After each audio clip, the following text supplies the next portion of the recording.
আমার সাম্য আর নেই। প্রেমিকার হৃদয় বিদারক হাহাকার ভেসে বেড়াচ্ছে সোশ্যাল মিডিয়ায়। বলেছিলে খোঁজো না আমায়, আমি যদি কবু হারিয়ে যাই যেতে দিও আমায়। এলো সেদিন, তুমি হারিয়ে গেলে। মনে এলো বলেছিলে তুমি হারিয়ে যাবে যে। ঢাকা বিশ্ববিদ্যালয়ের ছাত্রদল নেতা শাহরিয়ার আলম সাম্য হত্যার পর থেকে তার প্রেমিকার একাধিক আবেগঘন স্ট্যাটাস সম্প্রতি ভাইরাল হচ্ছে। প্রেমিকের চলে যাওয়া কিছুতেই মেনে নিতে পারছেন না এই তরুণী। এক ছবিতে দেখা যায় প্রেমিককে জড়িয়ে ধরে খুনসুটিতে মেতেছিলেন তারা, আর ক্যাপশনে ছিল, অন্ধকার জীবনে আলো হয়ে এসে আমাকে বাঁচতে শেখালে, আজকে নিজেই অন্ধকারে চলে গেলে কিভাবে বাঁচবো আমি সাম্য? কি বুঝিয়ে নিজেকে বোঝাতে পারবো যে তুমি আর কোথাও নেই? ওপারে তুমি অনেক ভালো থেকো, কিন্তু এপারে আমার কি হবে?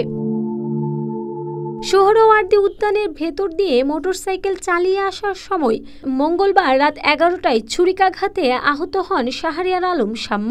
রাত 12টার দিকে রক্তাক্ত অবস্থায় বন্ধুরা সাম্যকে ঢাকা মেডিকেল কলেজ হাসপাতালের জরুরি বিভাগে নিয়ে এলে চিকিৎসক তাকে মৃত ঘোষণা করেন।